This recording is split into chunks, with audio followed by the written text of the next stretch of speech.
एक छोटे से गांव में रामू अपनी बूढ़ी माँ के साथ रहता था। उनकी आर्थिक स्थिति अच्छी नहीं थी, इसलिए रामू बहुत सुबह उठकर जंगल से लकड़ी काट कर लाता और उसे बाजार में बेचकर अपना घर चलाता था। इसी तरह एक दिन रामू जंगल में लकड़ी काट रहा था, तभी अचानक उसके हाथ से कुल्हाड़ी फिसलकर नदी में गिर गई।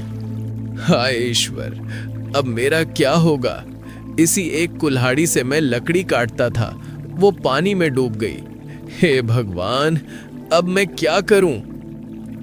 रामू की करुण पुकार सुनकर नदी का पानी हिलने लगा और पानी के अंदर से एक जलपरी बाहर आई।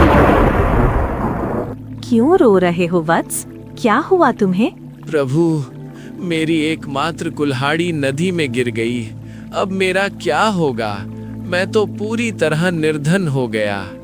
रामू की बात सुनकर जलपरी पानी में डूब गई और कुछ देर बाद एक चमचमाती सोने की कुल्हाड़ी लेकर आई और बोली, देखो रामू, क्या ये कुल्हाड़ी तुम्हारी है?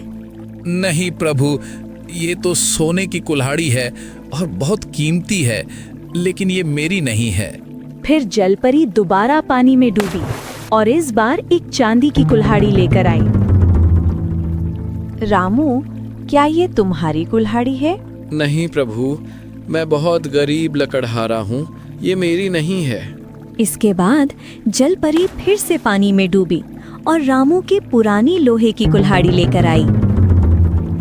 रामू, क्या ये तुम्हारी कुल्हाड़ी है? हाँ प्रभु, यही मेरी कुल्हाड़ी है। कृपया मुझे मेरी कुल्हाड़ी लौटा दीजिए। रामू, तुम्हारी ईमानदारी से मैं बहुत प्रसन्न हूँ।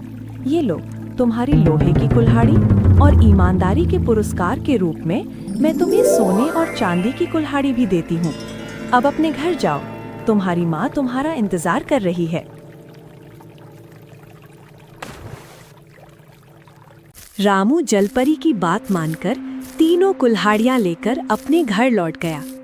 अगले दिन उसने सोने की कुल्हाड़ी बाजार में बेच दी और बहुत पैसा कमाया।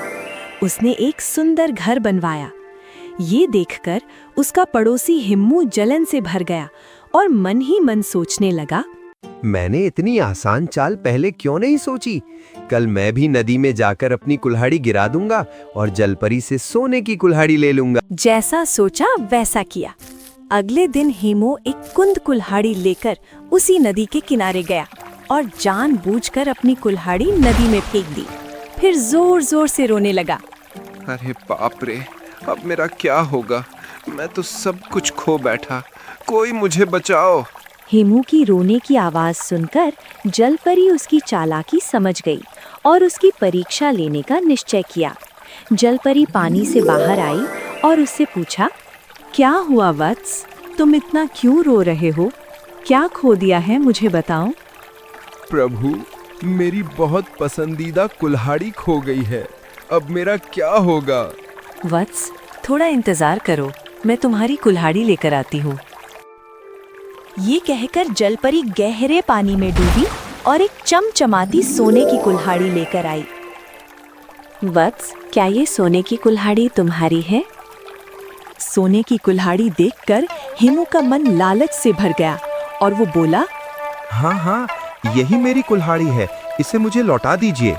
हिमू की झूठी बात सुनकर जलपरी क्रोधित हो गई। वातावरण बदल गया और जलपरी बोली, हिमू, तुम्हारे झूठे व्यवहार ने मेरा अपमान किया है, इसलिए तुम्हारे लिए अब कुछ भी नहीं है। ये कहकर जलपरी सोने की कुल्हाड़ी लेकर पानी में डूब गई और फिर कभी बाहर नहीं आई। उधर हिम्मू मुंह खुला का खुला खड़ा रह गया।